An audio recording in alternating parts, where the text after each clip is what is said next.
pessoal! Então é o seguinte, saiu mais proventos aí, pouquinho, né? Bem simbólico aqui, singelo, apenas para estudo. Se você tem receio de fazer investimentos, creio que é bom você estudar, dar uma analisada, mas vale muito a pena, tá? Agora, provavelmente se você caiu nesse vídeo é porque você já investe, tá? Então saiba que esses valores que estão aqui são valores baixos porque eu ainda estou estudando esse fundo, né? Às vezes tinha um momento melhor para investimento em outro fundo e não nesse, por isso que ele está assim baixinho, beleza? Mas vamos para o que interessa. Rendimento do Manati, o Manati, né? O Mana 11. Então vamos lá. Eu tenho apenas uma cota desse fundo, né? Então é irrisório, ele é um fundo de base 10. O que que isso significa? Que ele fica ali na faixa dos R$ 10, uma cota. Então olha só, com R$ 10 você já pode investir, né? R$ 10. Então, até com menos, né? Eu possuo aqui ações, cotas também, abaixo disso. Então, mas vamos lá. O Manati, então, me trouxe aí 10 centavos esse mês, o que representa 1,05% do rendimento em relação ao patrimônio que eu tenho, tá? Então, esse vai ficar mais fácil ainda de analisar. Vamos direto para o gráfico. Aqui, ó. Olha só, gente, como caiu, né? Apesar que aqui os eixos desse gráfico eles estão desproporcional, tá? Mas vamos lá. Eu aportei, quando eu comprei essa cota, eu paguei R$10,25. Foi lá no mês de outubro do ano passado, tá?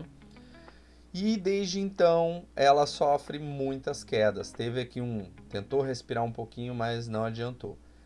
E agora ela está em 9,49, pelo menos a última análise aí que eu peguei, tá, gente? Isso aqui, lembrando novamente, depende muito do dia que eu fui verificar o valor do meu patrimônio. Costuma ser ali no primeiro final de semana do mês. Então pode ser dia 2, dia 4, né? Costuma ser meados desses dias aí. Então vocês percebam que sofreu uma queda de 10,25, meu patrimônio caiu para 9,49. Podemos ver inclusive nesse momento aqui, né? Se for o caso. Mas não, deixa quieto. Não é o objetivo, né? Não vamos fugir do objetivo. Rendimentos. Gente, rendimentos também ele caiu bastante. Ah, não caiu bastante não. Caiu um centavo. É porque o gráfico aqui, né? Ele tem um pico gigante aqui, né?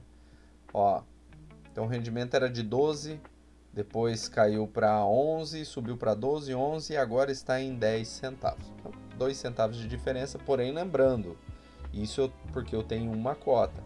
Imagine você com 100 cotas, 1000 cotas, 10.000 cotas deste fundo.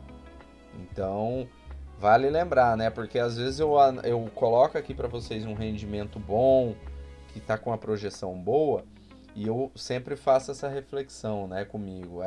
Se eu tivesse tantas cotas desse fundo, seria bom. Mas e se eu tivesse também tantas cotas desse fundo aqui? Seria ruim, né?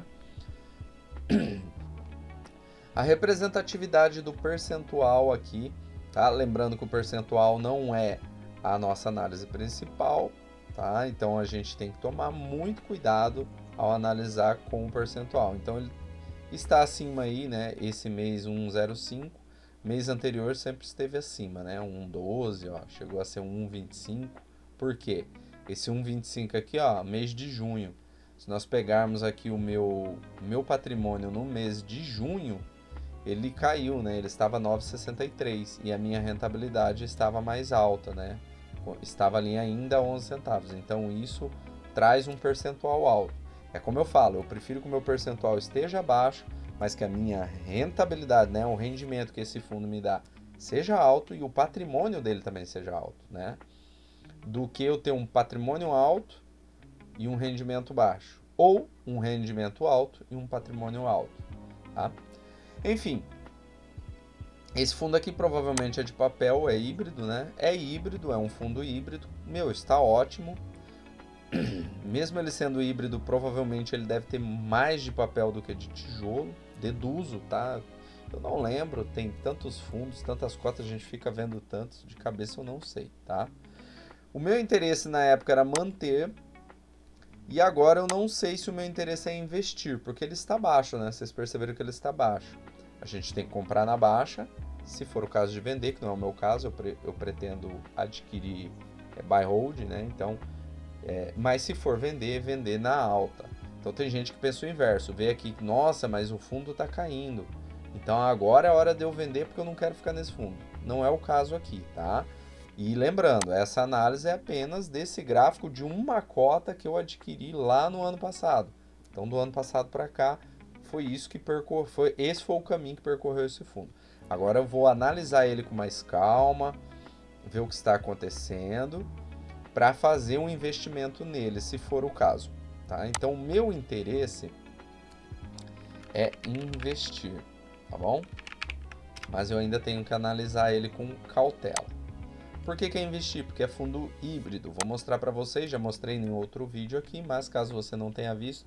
Então é o seguinte, a minha carteira de fundo imobiliário, lembrando, eu possuo duas carteiras, uma de ações, uma de fundo imobiliário. Ainda tem também a renda fixa aqui. Porém, renda fixa eu nem investi mais, mas eu também terei uma carteira só de renda fixa. Vou explicar tudo isso em outro vídeo, tá? Então aqui, ó, de fundo imobiliário eu possuo aí investido nos fundos híbridos, tá? Aqui, ó, 1,2%. É baixíssimo, né? Eu pretendo agora fazer investimento em fundo híbrido, porque eu já tenho bastante de tijolo, bastante de agronegócio, e agronegócio agora temos que ter cautela, tá? Com essas guerras que estão desencadeando. Então, por exemplo, lá entre Rússia e Ucrânia, agora surgiu essa Israel e... não é nem Palestina, né? É Israel e o grupo Hamas, né? Então, com essas guerras, gente, vem sanções, vem acordos comerciais, vem desacordos comerciais, tá? E o Brasil, ele importa muita coisa lá da Rússia, tá? Em termos de insumos aí no agronegócio, vem lá da Rússia. Então, agora tem que ter um pouco de cautela, né? Para o agronegócio. Então, o agronegócio, vou deixar aqui, vamos acompanhando. E agora é a vez do híbrido. Por quê? Porque a tendência da taxa Selic cair, apesar de que os papéis não são atrelados à Selic, né? Alguns são por causa do CDI, né? Mas nem todos. Alguns são atrelados ao IPCA, né? Indexados ao IPCA. E aí o IPCA não é o caso. O IPCA ele até subiu, mas ele subiu abaixo do esperado, né? Isso é bom como cidadão, ou seja, a inflação teve uma alta, porém foi abaixo do que se esperava. Porém, como investidor, se esse fundo ele for indexado ao IPCA, a inflação, então se ela sobe menos do que o esperado, o mercado estava esperando ganhar mais e não vai. Tá bom? Pessoal, essa é a análise aí, então pretendo investir nesse fundo e fico por aqui. Valeu!